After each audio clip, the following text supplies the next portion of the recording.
अज़ीज़ तलबा, मोदुल मुस्लिमीन high school Parbhani की जमात दहुम में आप सभी का खैर मकदम है।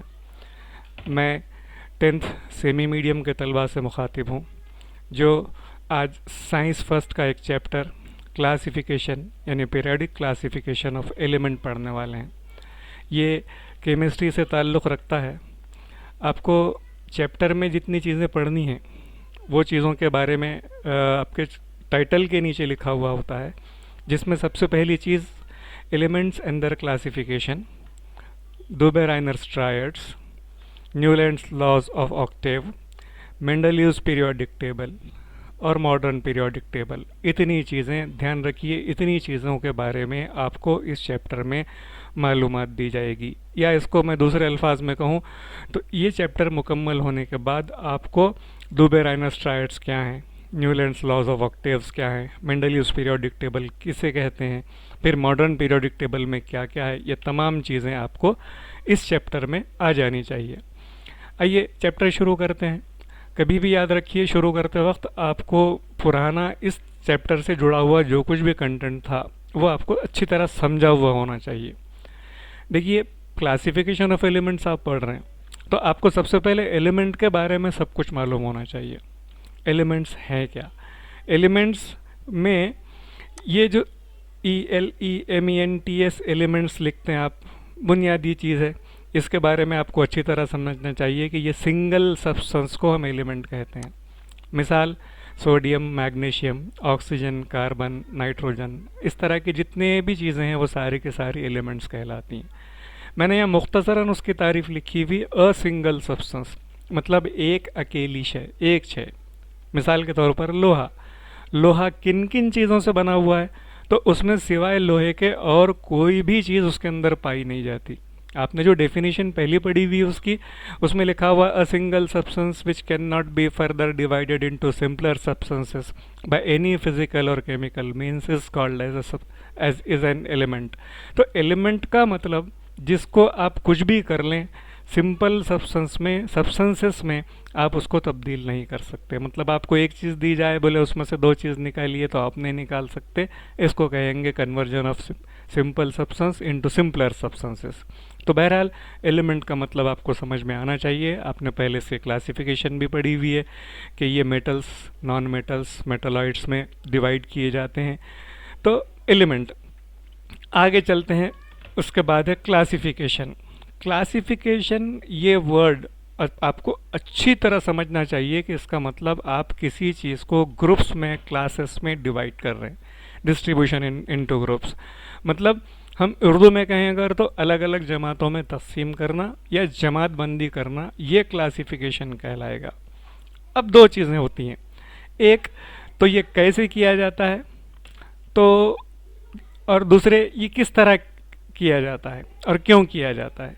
तो आपको बता दूं कि क्लासिफिकेशन हम करते हैं चीज़ों की स्टडी, उनका मुताल्ला करना आसान हो उसके लिए। इमेजिन कीजिए कि एक मेडिकल स्टोर में आप गए और सारी की सारी दवाएं मेडिकल स्टोर वाले ने टेबल पर लाकर रखी हुई हैं। सारी डब्बे खोल दिए, सारी स्ट्रिप्स यहाँ पर फैली हुई है और आपने डॉक्टर से एक चिट्ठी ला के दी उसको और के कहा कि ये एक दवा दीजिए। वो सारे ढेर में ढूंढता रह जाएगा। उसके बजाय ऐसा होता नहीं। एक्चुअली होता ये कि आपने चिट ले जाकर दी, वो दवा का नाम पड़ेगा, अपने रैक में जाएगा, रैक में जाकर बराबर एग्जैक्टली एक बॉक्स निकालेगा, वो निकाल कर आपके सामने लाएगा और आपको देगा। क्यों? उसने उसका क्लासिफिकेशन करके रखा हुआ है। उनके बारे में, उस क्लासिफाइड दवाओं के बारे में उसको अच्छी तरह मालूम है। तो क्लासिफिकेशन क्यों करते हैं? So as to make their study easier. कैसे करते हैं ये भी ध्यान में रखिए। बेसिक क्लासिफिकेशन का जो बेसिस होता है ये दो चीज़ों पर होता है। एक तो either what are the similarities, एक जैसा क्या है वो एक जमात में, और व्हाट आर द डिफरेंसेस, अलग अलग क्या है उनको अलग अलग जमातों में। तो एक जैसी चीज़ों को एक जगह जमा करना, अलग अलग चीज़ों को अलग अलग जगह जमा करना, ये कहलाएगा बेसिक बुनियादी तौर पर क्लासिफिकेशन। तो क्लासिफिकेशन और एलिमेंट्स, तो पीरियोडिक क्लासिफिकेशन ऑफ एलिमेंट्स में से हमने क्लासिफिकेशन पढ़ लिया। एलिमेंट्स पढ़ लिए।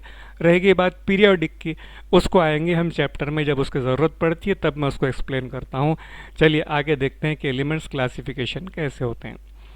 इसके बाद ये हो गया हमारा क्लासिफिकेशन।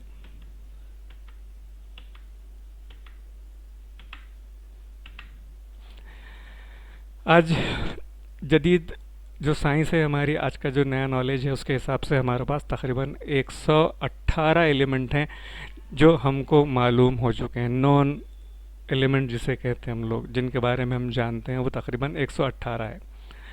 और ये आज से तकरीबन 220 साल पहले इनकी तादाद सिर्फ 30 थी।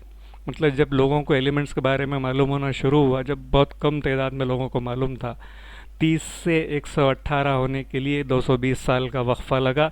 मतलब एक एक एक एक एक एक करके अनासिर जो तो दुनिया वालों के सामने आते गए। कुछ खुद ब खुद ईजाद हुए, कुछ लैब में ईजाद किए गए, कुछ लोगों ने ढूंढ के निकाले, साइंटिस्ट ने। इस तरह से अनासिर की तादाद यानी एलिमेंट्स की तादाद बढ़ती गई। अब यहाँ पर एलिमेंट्स का क्लासिफिकेशन करते वक्त साइंसदानों ने कुछ कोशिशें की हैं।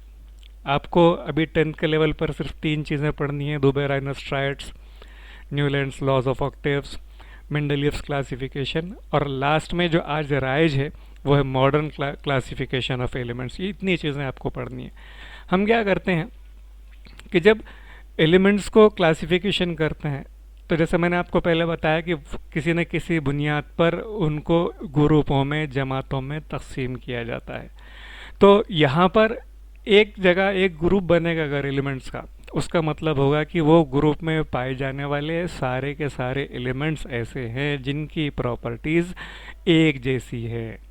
चलिए आगे चलते हैं कि शुरुआत में क्लासिफिकेशन कैसे किए गए। तो सबसे पहले था बेसिक क्लासिफिकेशन ऑफ एलिमेंट का जो था, वो सारे के सारे एलिमेंट्स को बुनियादी तौर पर एलिमेंट्स को metals and non metals, 2 type के एलिमेंट्स में उनको बांटा जाता था। बाद में ये जो एलिमेंट्स हैं, ये एलिमेंट के बारे में मालूमात बढ़ती गई, उनकी खसूसियात हमारे सामने आती गई, और उस तरह हमने जदीद तरीक़ों से उनके क्लासिफिकेशन करना शुरू किए। पहला नाम आपके सामने आता है जॉन दुबे-राइनर का। दुबे-राइनर ये 1817 में जर्मन केमिस्ट, जर्मनी से ताल्लुक़ रखने वाला केमिस्ट था। इसने देखा कि some elements had similar properties and that he could put them together in group of 3 elements. इसने क्या देखा था कि कुछ एलिमेंट्स ऐसे हैं जिनकी प्रॉपर्टीज सिमिलर हैं, तो इसने अपने तौर पर 3 एलिमेंट्स जिनकी प्रॉपर्टीज सिमिलर हैं उनके ग्रुप बनाना शुरू किए थे। याद रखिए, जो ग्रुप्स हैं उसमें 3 एलिमेंट हैं और उनकी प्रॉपर्टीज सिमिलर हैं, जिसको ट्रायड का नाम दिया गया। आपसे पूछा जाए what do you mean by triad, तो बोलना group of 3 elements with similar properties. इसने क्या किया था, दुबे-राइनर के ट्रायड का लॉ मैं आपके सामने पढ़ लेता हूँ जो किताब में लिखा हुआ है, फिर उसको एक्सप्लेन करेंगे। When the 3 elements in a triad are written in the order of increasing atomic masses, the atomic masses of the middle element was रफली the average of the atomic masses of the other 2 elements. ध्यान दीजिए screen पर। इसने क्या किया था, सबसे पहली चीज़ कि 3 एक जैसे प्रॉपर्टीज रखने वाले एलिमेंट्स को एक ग्रुप में बांटा था और उसको ट्रायड का नाम दिया था। अब अगर ट्रायड आपके सामने हो तो उसमें 3 एलिमेंट रखे हुए होंगे, तो पहला कौन सा, दूसरा कौन सा, तीसरा कौन सा। तो उसने पहला इसकी increasing order of atomic mass, मतलब उनका जो एटॉमिक मास है वह एटॉमिक मास जिसका सबसे कम हो वो पहला, जिसका उससे ज़्यादा हो वो दूसरा, और जिसका सबसे ज़्यादा हो तीसरा। इस तरह उसने एलिमेंट्स को अरेंज किया था on the basis of atomic mass. दोस्तों, आगे की जो क्लासिफिकेशन पढ़नी है उसके लिए मैं जुमला आपको याद रखने के लिए कह रहा हूँ कि the elements in the Dobereiner triads were arranged on the basis of their atomic mass. आगे उसने क्या कहा था कि उसका जो क्लासिफिकेशन था उसमें ट्रायड्स उसने बना दिए। चलिए आगे चलते हैं, पहला ट्रायड देखते हैं। ट्रायड पहला है lithium, sodium, potassium. Li lithium, Na sodium, K potassium. उसका बुक में जिस तरह का टेबल दिया हुआ उसी तरह का टेबल मैं आपके सामने रख रहा हूँ। पहला एलिमेंट है यहाँ पर लिथियम, उसके सिंबल Li, उसका एटॉमिक मास है 6.9। दूसरा एलिमेंट जो है सेकंड एलिमेंट वो है सोडियम और उसका एटॉमिक मास है 23। और तीसरा एलिमेंट जो यहाँ पर आपको नज़र आ रहा है वो पोटेशियम, और पोटेशियम का एटॉमिक मास है 39.1।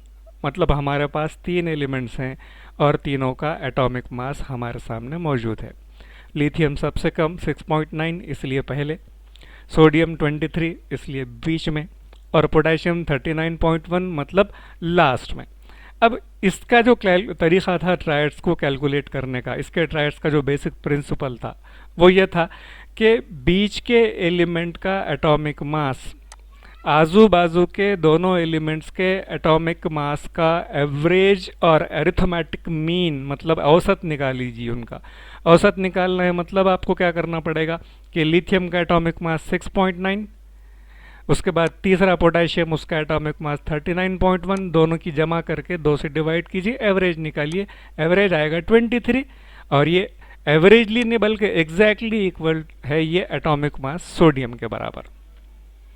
तो ट्रायड्स में आप तीन चीज़ें याद रखेंगे। नंबर एक, ट्रायड का मतलब कि तीन एलिमेंट्स जिनकी प्रॉपर्टीज सिमिलर थी उनका ग्रुप बनाया गया।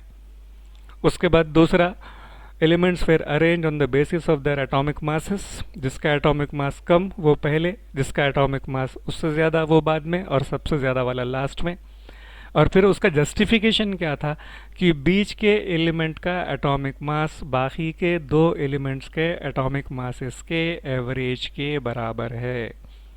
The atomic mass of the middle element is approximately equal to the average of the atomic masses of the remaining two element। मैंने दो मिसालें यहाँ आपके सामने रखी। दूसरा कैल्शियम, स्ट्रोंशियम, बेरियम।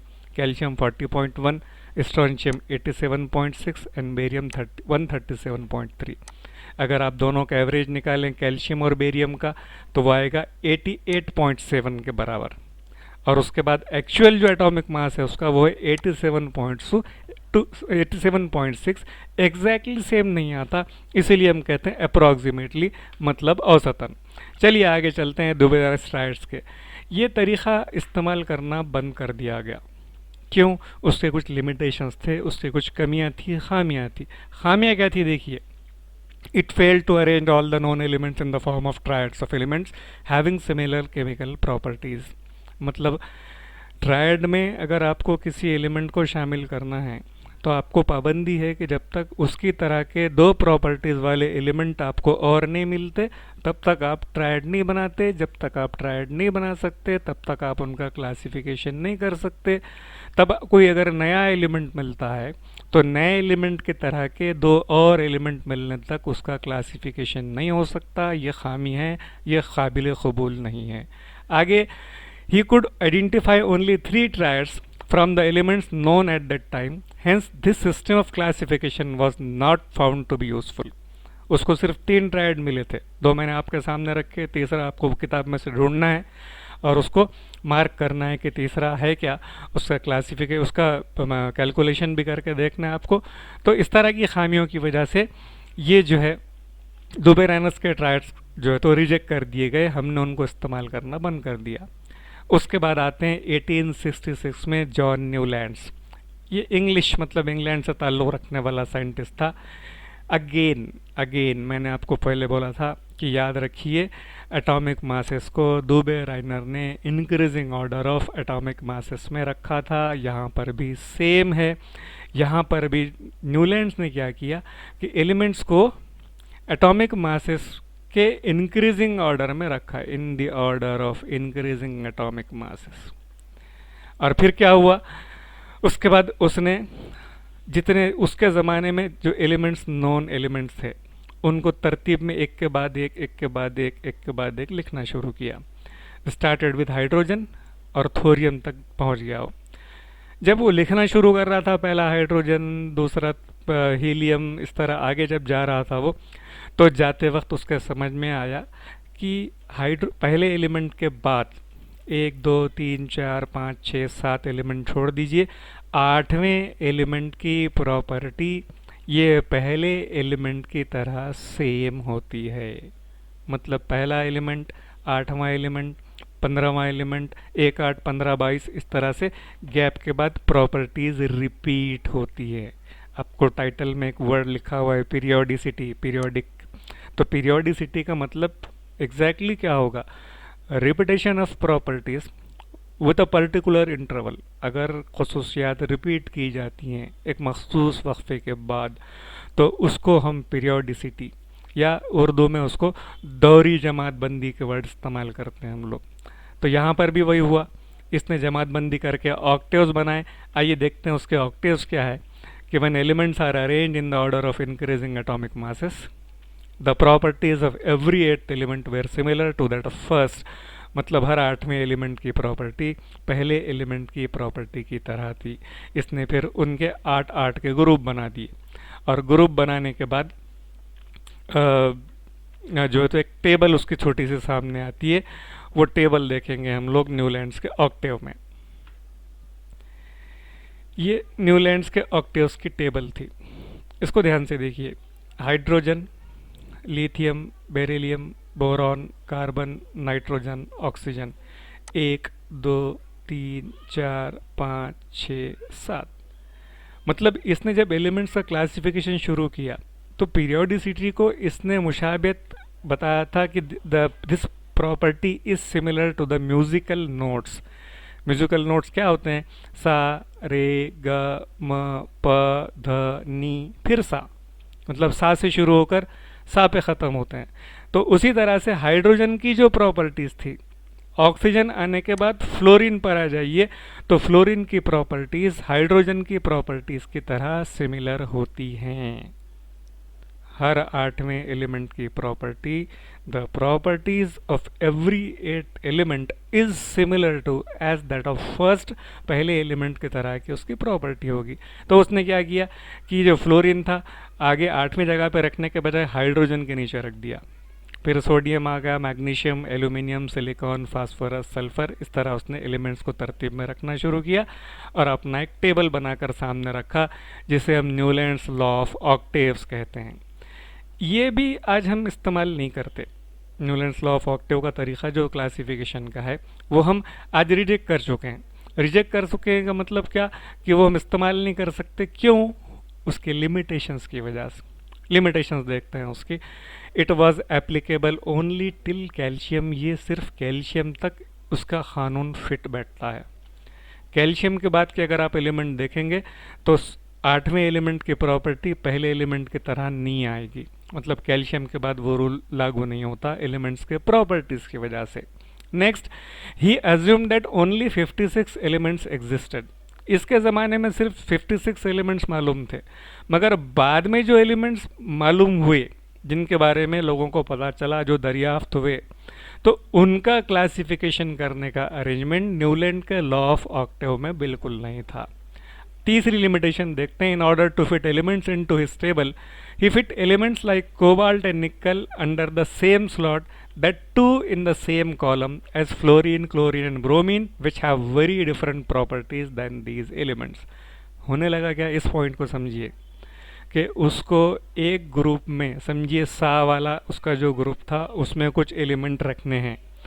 तो सा के नीचे जब हाइड्रोजन आया, हाइड्रोजन के नीचे क्लोरीन भी आ गया, फ्लोरीन भी आ गया, कोबाल्ट भी आ गया। निकल कोबाल्ट दोनों को एक जगह पर रखा। क्यों? वो जब सा वाली प्रॉपर्टीज मतलब हाइड्रोजन वाली प्रॉपर्टीज मैच कर रहा था, तब निकल और कोबाल्ट जो है तो उनकी प्रॉपर्टीज भी उसकी तरह नजर आई। मगर एटॉमिक मास की बुनियाद पर अगर आप एलिमेंट्स को तरतीब में रखते हैं तो उस सूरत में उनकी जो प्रॉपर्टीज हैं वो प्रॉपर्टीज़ की बुनियाद पर उनको एटॉमिक मास नंबर अलग अलग होने की वजह से उनको अलग अलग जगह पर रखना पड़ रहा था।